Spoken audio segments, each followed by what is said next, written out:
Atención, información urgente y muy importante. ¿Qué pruebas va a presentar mañana la ex ministra de la Mujer, Ayelén Massina? Esto es importante porque es un contrapunto directo con Fabiola Yáñez. Camila. Mira, es la persona más complicada hasta este momento en los términos en los que veníamos hablando, ¿no? De quiénes tenían responsabilidad de denunciar o no. Acá la gran pregunta es ¿a quiénes pidió ayuda Fabiola Yáñez? Y ella asegura que especialmente a una mujer, a Ayelén Massina, que era la ministra de Género, Diversidad y Mujeres. Es ella la que habría acudido en Brasil en un viaje que hicieron las dos. Hubo un intercambio, digamos, en una comida. Después, según lo que Ayelén Massina dijo esta semana en un escrito, fueron a un bar. Y en ese contexto es que Fabiola dice, yo le conté a Ayelén, yo le mostré las fotos de los golpes y yo le mostré videos íntimos de Alberto Fernández teniendo relaciones con otras mujeres. Esto es lo que dice Fabiola Yáñez. Ayelén Massina lo niega rotundamente. Un poco lo que será su defensa lo explicaba Julia Mengolini. Ella dirá, tomando alcohol uno no recuerda mucho, es lo que escuchábamos de Julia Mengolini en este momento, cosa que generó, por supuesto, muchísimo revuelo en la semana. Pero mañana lo que va a aportar, mañana o pasado, no tenemos una fecha exacta de cuándo va a ser el aporte de pruebas, pero es inminente. Fabiola Yáñez va a mostrar los chats que tiene con Ayelén Massina. En estos chats ocurren algunos cambios, digamos, de actitud, especialmente el 4 de agosto, cuando Ayelén Massina se comunica con Fabiola Yáñez y le expresa su simpatía y acompañamiento por la situación que estaba cursando. En ese momento, lo primero que vemos es que Fabiola le hace, digamos, una suerte de reclamo a Massina, diciendo, yo te conté lo que había ocurrido y lo que estaba ocurriendo en realidad. Sí. La respuesta del otro lado fue una suerte de negación, pero con un tono tranquilo, digamos, no con una embestida, no con un contraataque. Y después la situación de conflicto, digamos, o la confrontación parece diluirse. Veremos a quién le juega, porque no está claro. Acá no hay de ninguno de los dos lados una aceptación de me dijiste o no me dijiste, pero esto será clave para avanzar en este expediente, Camila, aparte que el fiscal ya ordenó armar. Camila, ¿sabés que me da toda la sensación con respecto a esto? Que si tiene razón Massina, desacredita el testimonio de Fabiola Yáñez. Esto es evidente. Frente a la justicia y frente al resto de la sociedad. Esto no quiere decir que no haya sido golpeada en el caso de que esto lo corrobore la justicia. Ahora, si llega a tener razón Fabiola Yáñez, le da el que festeja es Javier Milei, de alguna manera, que es el que terminó disolviendo el Ministerio de la Mujer, diciendo que no servía para absolutamente nada, en una de las medidas más polémicas que tomó Javier Milei. Todo esto se va a resolver esta semana. Camila, ya que estamos, quiero contarle a la gente, hicimos un semáforo que tiene naturalmente los colores rojo, amarillo y verde para ver quiénes son las personas involucradas en toda esta novela, que están más complicados y quiénes son los que tienen que declarar, entre los que tienen que declarar naturalmente, los más complicados y los menos complicados. Arranquemos con los más complicados y como recién lo apuntábamos hace segundos nada más, allí está el ex jefe de la unidad médica presidencial, Federico Saavedra, el doctor. La diferencia entre él y otros testigos es que, o estos tres que estamos viendo, que eran los tres funcionarios públicos, es que él tenía un rol asistencial, digamos, una obligación como médico de atender a esa persona. Y según, por ejemplo, la Ley de Protección Integral a la Mujer, las personas que tienen roles asistenciales, estamos hablando de médicos, estamos hablando de, podría ser la ministra de la Mujer, etcétera, tienen una responsabilidad de denunciar en caso de estar en contacto de un potencial caso de violencia de género, ¿no? Por eso es que la situación de Saavedra es un poco más compleja, pero insisto que la complejidad de sus situaciones se va a definir por la estrategia de la Fiscalía, porque obviamente sus abogados les plantearán cómo hacer la declaración testimonial, intentar autoincriminarse lo menos posible, pero si en algún punto su declaración explayada depende de un poco contar cuál ha sido su rol, eso, bueno, va a depender de cuánto el fiscal les diga, explayate que yo no voy a perseguirte en caso de que te autoincriminación. Eso sería como la clave de la semana. Yo tengo cierta expectativa con respecto a la declaración de Saavedra. Ahora quizás soy un ingenuo, no lo sé, pero tengo expectativa. Quiero que contemos a María Cantero. Bueno, ya todos la conocemos, es la exsecretaria de Alberto Fernández. La vimos hasta el hartazgo en los chats reveladores, por otra parte. Quiero que me cuentes quién es, que nos cuentes quién es Daniel Rodríguez, porque es un personaje absolutamente absolutamente fundamental en esta historia. Bueno, Daniel Rodríguez ocupó el rol de intendente de la Quinta de Olivos durante la gestión de Alberto Fernández. Lo conoce desde hace décadas, fue su chofer, fue policía, estuvo en los bomberos, tiene una trayectoria, digamos, dentro de servicios de seguridad. Y cuando asumió Alberto Fernández se lo puso en el rol de intendente de la Quinta, de casero, claro, es el que tenía la llave de todo. Exacto. Es Incluso el que sabía la lo llave que de un hablaban portón, las paredes, incluso. ¿no? Incluso la llave de un portón, por la que se sospecha ingresaban personas sin estar en los registros oficiales. Esto es parte de la causa de los seguros, particularmente. Bueno, ¿cuál es la situación de Daniel Rodríguez? Según los relatos, él habría separado a Fabiola y a Alberto Fernández en una situación. Es decir, sería uno de los testigos primarios, presenciales de algún hecho de violencia. Por eso es tan clave, digamos, la declaración de Daniel Rodríguez, que igualmente, insisto, si bien muchos dicen está peleado con Alberto Fernández y lo estaba antes de terminar la gestión, no deja de ser un conocido de él de hace muchos años.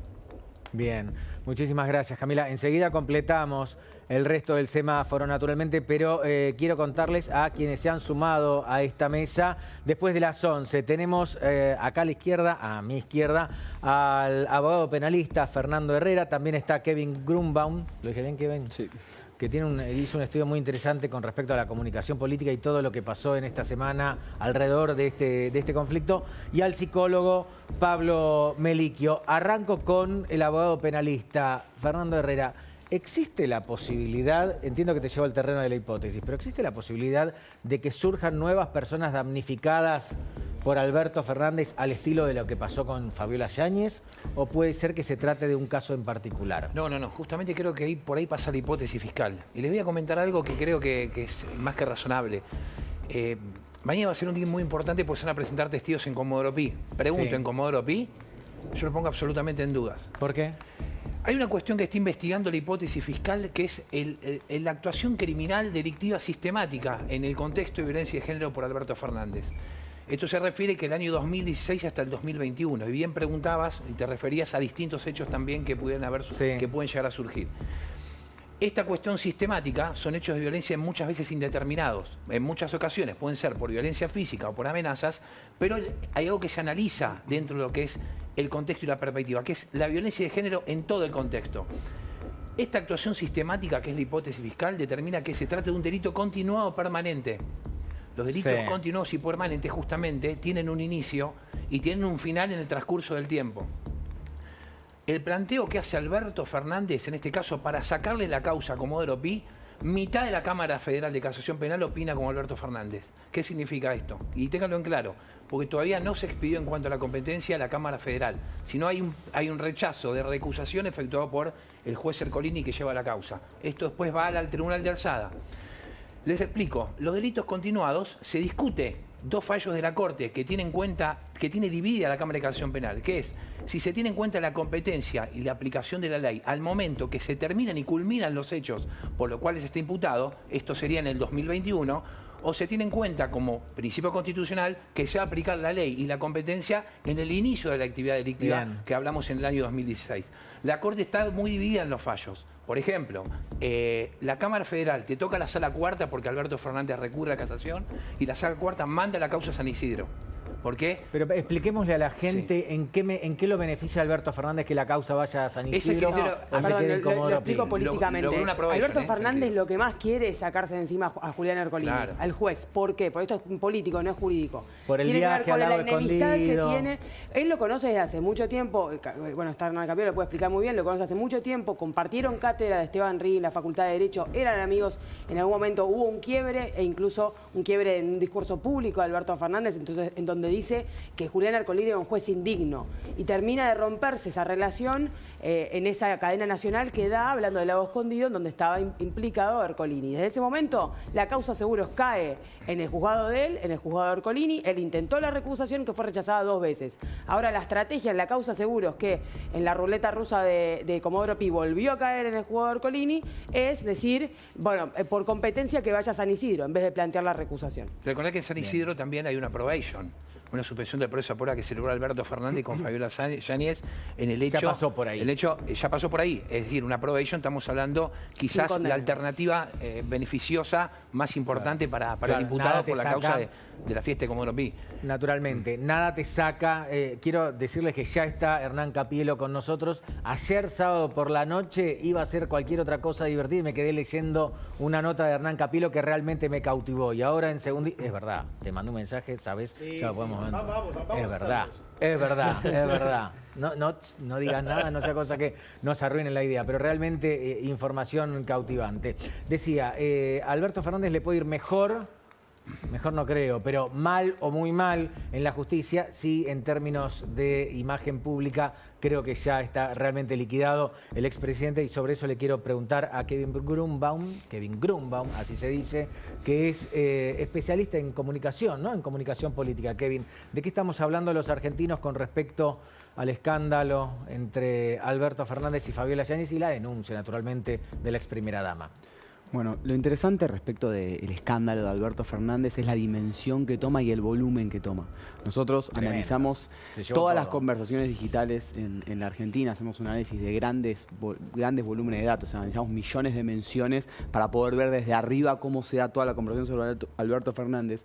Y lo interesante no es solamente el volumen, sino el hecho de que esto penetra en todos los públicos. Es decir, todas las audiencias distintas, digamos, estamos hablando desde los programas de Chimentos hasta los programas de fútbol, hablan sobre el caso Alberto Fernández. Digo, los programas de fútbol hablan sobre si Argentino Junior debería o no sacarle el título de socio honorario. Entonces eso hace que esto capilarice por toda la sociedad. Y en ese sentido es donde cada vez el escándalo vuelve a ser, bueno, ahí estamos justamente viendo ¿Qué número estamos viendo? Que es un número bastante grande, ¿no? Bueno, 1 millón. Esto es algo que nosotros, es la primera vez que lo vemos desde que Milei asumió la presidencia. Por primera vez, desde que asumió Milei la presidencia, un político tuvo más menciones que él en el ecosistema digital. Este millón de menciones que tuvo Alberto Fernández, por primera vez le gana a Milei. Para que ustedes tengan una idea de cuánto es un millón de menciones, porque puedo decir un millón y parece nada, el día que CFK declaró, hace poco declaró y que fue un evento masivo, llegó solamente a 50.000.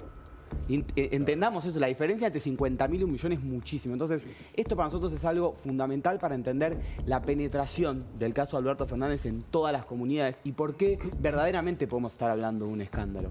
Lo que nosotros también analizamos en ese sentido es la forma en la que las distintas comunidades fueron tratando el tema, ¿no? Y lo que vemos es que, si bien mientras que el peronismo trata de encapsular la conversación, en el caso de Alberto Fernández, diciendo, bueno, esta es una crisis de Alberto Fernández, trata de hacer eso, el resto de la comunidad, el resto de la conversación digital no solamente habla de Alberto Fernández, sino que habla de Alberto Fernández, del peronismo, del progresismo, incluso de algunos periodistas. Entonces, en ese sentido es las distintas maneras en las que la conversación se viene dando. Bien, creo que los que estamos acá venimos zafando por ahora de la conversación pública.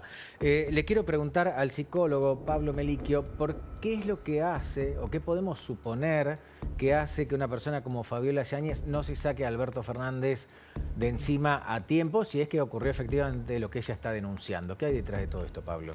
Y bueno, que en general las mujeres que son víctimas de violencia de género inicialmente no pueden tomar conciencia de lo que les está pasando, tienen una tendencia a negarlo, a creer que el hombre va a cambiar. Es lo que se llama el circuito de la violencia, que está muy establecido desde hace muchísimos años. Venimos diciéndole a las mujeres que no dejen pasar los primeros signos, eso que se llama hoy la violencia sutil, que no es un término que me parezca oportuno, porque todo lo que es violencia psicológica, violencia emocional, es finalmente la que termina siendo el punto de partida de toda violencia de género y es la que primero se niega. Entonces, siempre la sugerencia es, que es seguramente lo que le pasó a Fabiola, pero que no tuvo efecto, es ponerlo en palabras. Ni bien se detecta esas primeras violencias, hablarlo con alguien por fuera de la pareja, ¿no? Porque esto, si no, queda en el ámbito de la pareja y hay más tendencia a taparlo. Ahora, Pablo, me imagino que es muy complicado cuando el que te pega es el presidente de la nación.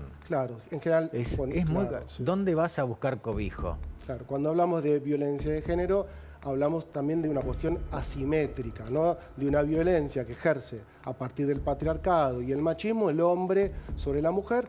Entendamos también que hombre y mujer son estructuras, digamos, construidas socialmente. Por eso venimos diciendo hay que fundar nuevas masculinidades. En este caso, mucho más complejo, porque esa asimetría es quién era nuestro presidente de la nación, y en el caso que se compruebe efectivamente que ejerció esta violencia, bueno, termina de complicar mucho más el nihilismo, ¿no? El descreimiento que tiene la gente, más allá del peronismo, porque también lo que están haciendo ahora es utilizar esto con fines políticos, cuando cada 30 horas aproximadamente hay un femicidio. Y la Entonces esto es muy grave. ¿no? La revictimización también va a ser importante en este caso. Poner las fotos, que por suerte ahora no las están poniendo al aire, porque no vale, eso es el morbo. No hace falta poner las fotos. Pero ella misma difundió las fotos. Bueno, pero digamos, la multiplicación, lo que a mí me preocupa es... ¿Estás de acuerdo conmigo? Ella difundió las fotos. No sabemos, no tenemos constancia, digamos, de cómo ha sido. Digamos, con un 95% te diría que la probabilidad es esa, pero no tenemos constancia fehaciente de que lo haya hecho ella. La Fiscalía después exhortó a que esas imágenes no sean difundidas en los medios de comunicación. Perdóname, Fabiola Yáñez le dio una entrevista al medio que difundió las fotos. Cierto. Bueno, sí, listo. Totalmente. Sigamos. Sí, y lo otro es, también poner el foco en Tamara Pettinato o en eventuales mujeres que entraron o salieron. Me parece que ahí es casa de brujas, es poner el foco en las mujeres, victimizar, revictimizar. Acá es que investiguen seriamente si se trató efectivamente el tema es que acá se juntan muchas cosas, Pablo. Y que no se mezcle todo eso, ¿no? No, está bien. Escuché varios testimonios similares, voy a ponerlo en perspectiva nada más, al menos es mi perspectiva esta, no tiene por qué ser la verdad revelada ni mucho menos. Acá se juntan muchas cosas. Por un lado, una causa judicial que en principio está bastante bien ordenada, y por otro lado, algunos desórdenes, como estamos viendo, de una persona que condujo el destino de los argentinos durante muchísimo tiempo. Información urgente.